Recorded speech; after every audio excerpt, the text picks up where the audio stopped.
What's up, my people? Mikey Proto checking in. I'm getting ready to start my day. It's Friday. I'm in Kensington. I'm at 3rd and Allegheny, set for work today. And to my right to the Bible. I'm going right to the Bible today. And what I've discovered is probably the most difficult thing that I've ever discovered in my life is that faith as itself is more likely than not the most difficult thing on earth to have. Now, faith, look at faith in Hebrews 11:1. Faith is confidence in things hoped for, evidence of things unseen. Now, the Greek word evidence is something tangible, something that you can hold, something that has mass, something that has weight, something that's actual. And it's not hypothetical, it's real. If you look it up in the Greek, you'll see Hebrews 11:1, faith is confidence in things hoped for. Now, what is it that you hope for? What is it that I hope for? I hope for my son in my life. I hope for millions of dollars in my bank account. I hope for a class to teach. I hope for a church to preach at. I hope for my daughter in my life and my grandson in my life. I hope for many things. Now faith is confidence in things hoped for, evidence of things unseen. Well, you'll see later on that God says He takes things that are unseen and makes them seen. So this is God's pattern of behavior to show you how He created. In the beginning, God created the heaven and the earth. Let us make man in our image and our likeness. In those two verses, in the beginning, Elohim, let us make Elohim. God and man are one. In Genesis chapter 1, God became man that man could become God. So God lowered himself of his deity that we would have an opportunity to become him. So the all-powerful creator, the Elohim, which is plural, is made up of humanity.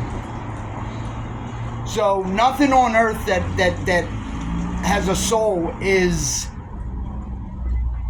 included. So God is the very self of, so humanity has two places inside of them. I know I have a lot of information and I skip around, but humanity has a place inside me where I hold all my hate, all my anger, all my regret, where people, all my memories of people that hurt me, and then I have a place where I hope for things better. So there's always that pattern, the two trees in the garden, that Adam and Eve were two. They had two sons. Abraham had two sons. The father of many nations had two sons. And then Ishmael and Isaac. Isaac had two sons, Jacob and Esau. And then there was King David and King Saul. And then there was Jesus and Barabbas. There's a pattern of two. And this two is symbolic for these two places inside of me personally that I give life to, that I give my attention to. So the place where I have my hurt and my pain, and the place where I hope for things. Now the place where I hope for things is what I'm talking about today, because faith is confidence in things hoped for, evidence of things unseen. God says He takes things that are unseen and makes them seen. How does He do that? It says that God is faithful. So what am I talking about here? In a nutshell, what I'm talking about is keeping my attention or my focus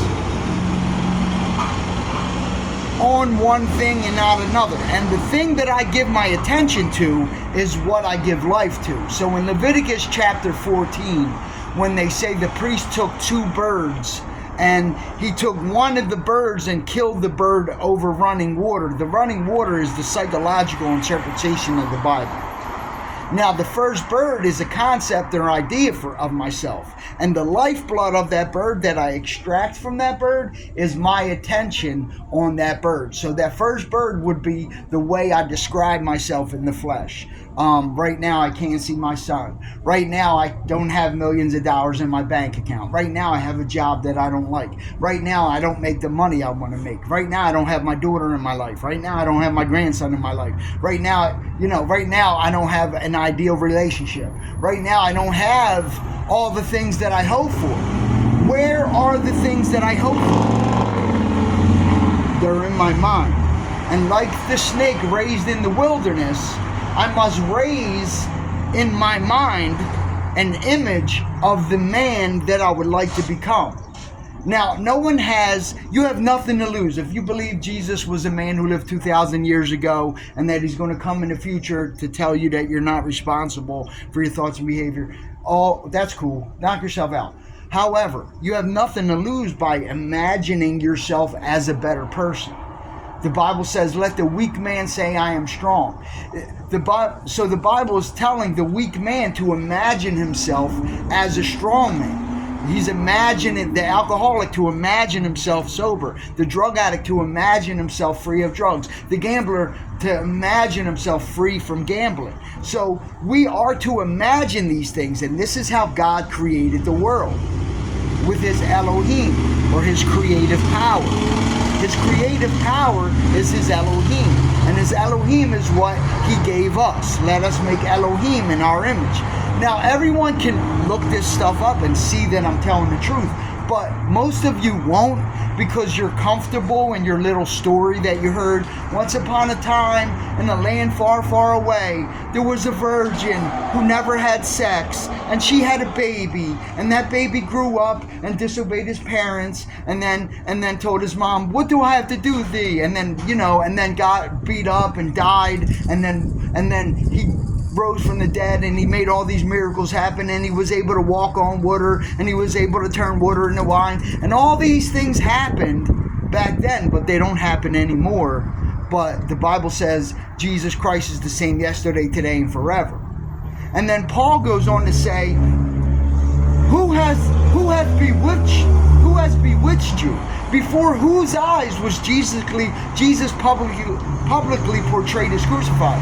So Paul asked the question, who believes that this is a real thing? But then people change the wording of Galatians chapter 3 verse 1 and say, that's not what Paul meant. Even though there's a question mark there, they change the words and they have you believing that the Bible is some history lesson when it's not. So the Jesus Christ in you is your only hope and glory. And today, faith is confidence in things hoped for. Today, my faith is me focusing on that snake in the wilderness. That snake that says, I'm a better man, a better version of myself. That snake that in the wilderness that people think the snake is the evil one. But the snake is just like Judas, the betrayer. I'm betraying the actual truth that will set you free. You understand? So today, faith is confidence in things hoped for, evidence of things unseen. People repeat that, but what does it mean? What does it mean? Evidence. What is evidence of things unseen?